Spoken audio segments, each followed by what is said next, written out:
Hi, Jamie Basil. Hello. Hi. I wanted to find out about Conscious Universe, the website. Why did you set up the website Conscious Universe? Okay, well, I have a lot of experience that I would categorise as paranormal and mystical.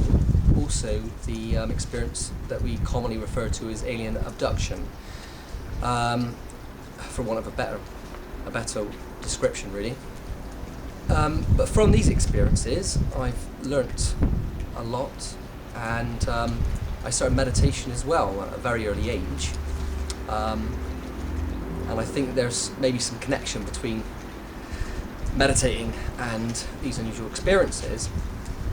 So I set the website up really just to share my experience with people. I appeared on TV.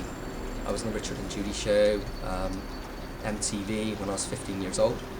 And I've been on numerous radio stations talking about this stuff. But what happens is you get limited time, and then you get edited, and people then think things about what happened to you, or the experience generally, which aren't exactly true. And the whole point of my coming forward now is, we're in 2012, right? And this is something that I've been waiting for since I was a young kid. And it was something that I foresaw, really, that there would be a big shift in consciousness. And I said to myself, I think it was, when I was 12 years old, was one occasion when I said, one day there will be many people like me, and I'll find them, and I won't be alone. Yeah. And I'd say all these things happen in stages. 2006 felt like the beginning of that, really. Okay. The whole indigo kind of movement, when that kind of kicked off. Yeah. And now, I think since last year, something else happened when I went to Occupy. I was a bit anti-Occupy at the time, but they had a meditation in the same location in Bristol on College Green, where they had Occupy. And so I went along to the meditation, didn't want anything to do with Occupy, but just being generally kind of friendly, I ended up chatting to people there, and before I knew it, I'm meeting all sorts of wonderful people. And it wasn't that I became part of Occupy, although I wouldn't say that I wasn't part of it. I just met people there, really, and then from that I ended up meeting people at an organisation called Truth Juice, which is in Bristol, but is also based all around the country. It's all over the place. Yeah. And so from that I started meeting people, and now it feels like there really A bit is of unity big then. There's shift. actually, and you Unity is feel the that word. the more you actually get together with more people like yourself, that you can open up even more of what you know. It was like I was in the closet, or I was living in a little cave, and now I come out of the cave, and the more that I come out, it seems like I always like the hermetic principle as above, so below. Yes. But I also like to add on to that, as within, so without. So it's like the more that I come out, and the more that I find out who I really am, then it seems to reflect in reality generally. I'm not saying that I'm God or something, or I'm Neo or anything silly like that. I think we're all the one. Yes. And we'll sort of realise that we are the one, and in realising that we are the one, we're starting to find that unity that you referred to. So in a way, when you were going through some of the first media situations you were going through, you actually felt like that was those things where people were editing out information. You couldn't really. You had to just stay quiet for a certain amount of time and wait. And well, obviously there was a lot of backlash from that. There were some good things and some bad things.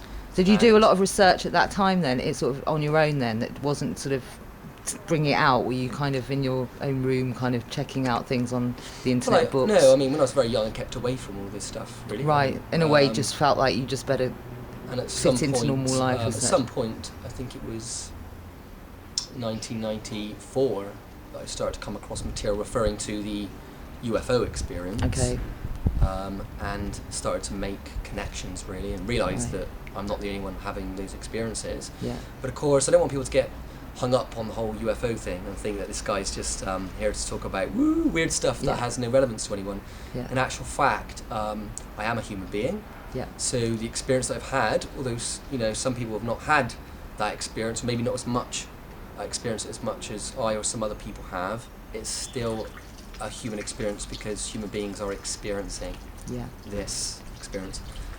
And as I've grown, as we all do, I've started to see the connections and see that it's Okay. just a little piece, little jigsaw puzzle in a big picture. Yeah. And really the whole UFO phenomenon, mainly the contact with star beings, for want of a better word, that became for me like the opening to my spiritual awakening. If I briefly describe that to you, Please do. Yeah. I used to think that I wasn't human, okay? Right. Since far back as I can remember, since I was a child. And it was only a lot later that I realised that was part of the alien abduction phenomenon, that it was not uncommon for experiencers, I think it's a preferable term compared to abductees, experiencers were reporting that they didn't feel as if they were really from this planet. Of course, that's a bit woo-wah, and I did believe that myself for a long time. A bit like reincarnation, people report reincarnation, they start to over-identify with, oh, I was such and such in a previous life, like Tutankhamun or something. Well, that was happening to me and other people, and we would go into what I call the cocoon stage, where we'd hide away from the world. And the way I see it is, it's like you incarnated on this planet, and then you kind of regret it, and then you stay in your cocoon, and you don't really want to come out. Okay. And the process of coming out of the cocoon,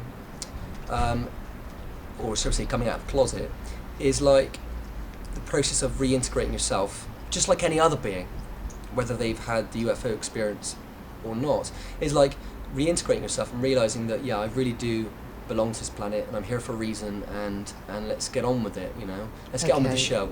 Okay. And so, you know, I've been through different realisations and experiences. The whole, oh, I'm not really human, went on for a very, very long time, and was actually quite traumatic, especially for my parents. At 12 years of age, I was on the floor crying and actually screamed out, whilst huddled in fetus position, "You're not my parents, they are." And my dad walked in the room at that point and just said, "Oh God, he's crazy," and walked out. And it was quite painful. And what's happened more recently is, I think it was about 2003, I was basically in Waterstones, in a bookshop in Bristol. Yeah. And I picked up this book by Doreen Virtue, the angel lady, and you know, reading this book, at the back of the book, about all these different types of beings, like indigo children, and crystal children, rainbow children, and what they call human angels, and starseed people that believe. And how did you they're- feel when you read that? Well, I read all of these descriptions and said, well, yeah, I'm that. Yeah. Oh, I'm that. I'm this. I'm that. Mm-hmm. And then I became very confused. I said, well, which one am I? Mm-hmm. You know? Okay. And I put the book back on the shelf, turned around and walked off, and there was a thud. I looked round and a book had fallen off the shelf and hit the ground. It was by Deepak Chopra, and it was open on a particular page because it had fallen down like that. And I picked it up and read it, and it says, sometimes it's easier not to make a choice. You can be both or neither. So that was kind of the beginning of what some people refer to as the non-dual kind of experience, which is the realization that I'm not an alien in a human body, but also realizing that I'm not even human. So then I found this part of me that was more than, it was like previously it was like, oh, I'm not human, you know, I feel weird down here, I'm different. And there's a bit of a, admittedly, some kind of egotistical experience of like, oh, I'm special.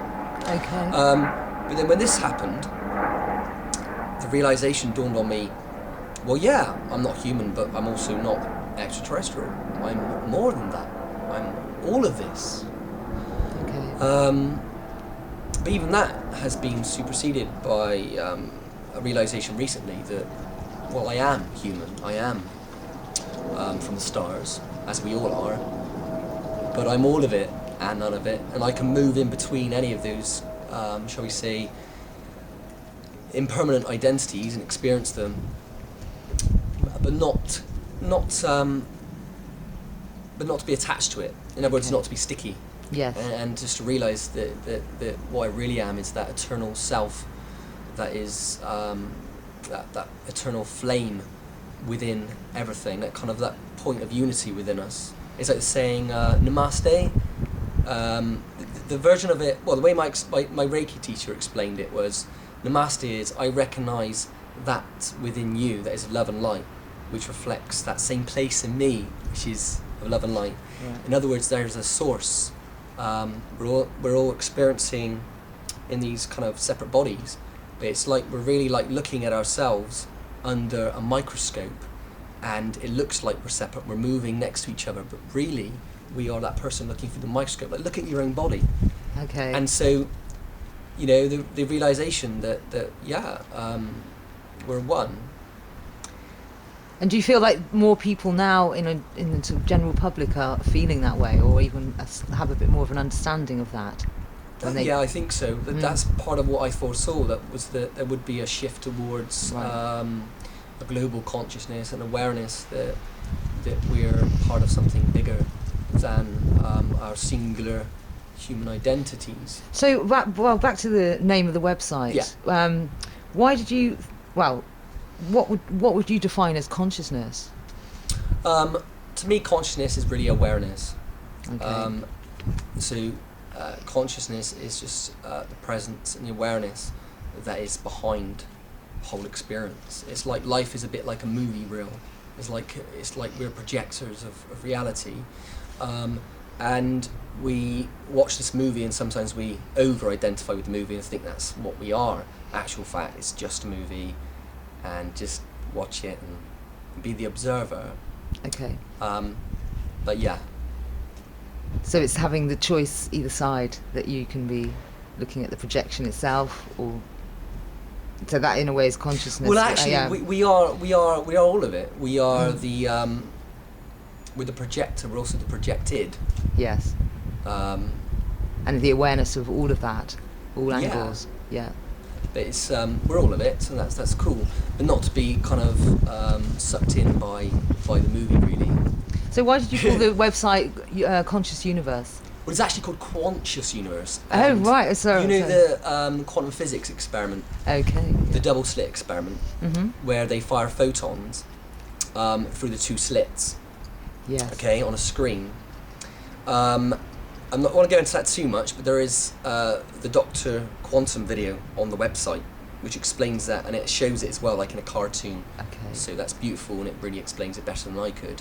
But in short, what they found was that when you fire them through the slits, the particles, what should be the particles, photons, act like waves. So when they go through the two slits, if it was a liquid, you get a wave hit the two slits, on the screen, and then you get two waves on the opposite side of the screen, and they would then ripple outwards, and create these what are called interference patterns, where they hit each other and cross over. Okay. And when they hit the second screen at the back, you then get a series of lines. Now, when they fired particles through, they had the same result. They had a series of lines. They're like, that's strange, because these are meant to be particles. It's acting like a wave. Okay? Right. So what they did was they started to fire them one at a time. I thought, right, okay, well, now we'll fire them one at a time, and we will end up with two lines. They found exactly the same. They ended up with these series of lines, just like a wave. So what they did was they put a little camera.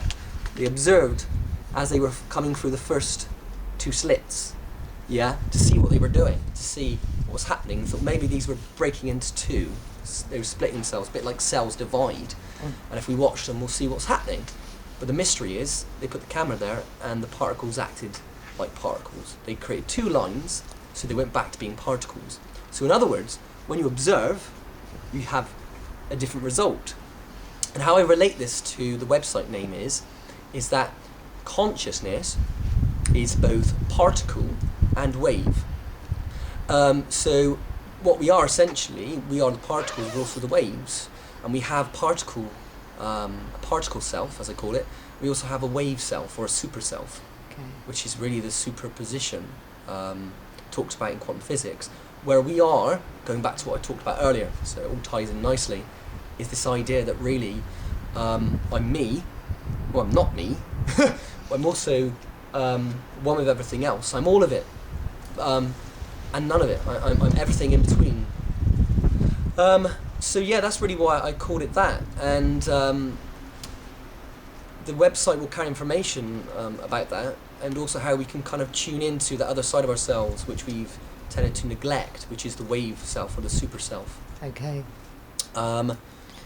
Yeah. So would you say that if you're concentrating or seeing yourself in an awareness way as a particle self or as a wave self, that will dictate what will come at you, as in so within, so without, that you'll be connecting more to waves on the outside if you're seeing yourself well, as no, I a mean, it particle. doesn't matter what you do. Mhm. We're always, whether we are aware or not, we are, in a sense, all creating our reality, if that's Yeah. what you mean. We're all manifesting. Right, yeah. But when we tune into our wave self, we just realise that we're more than just this, and that kind of opens us up to so many possibilities.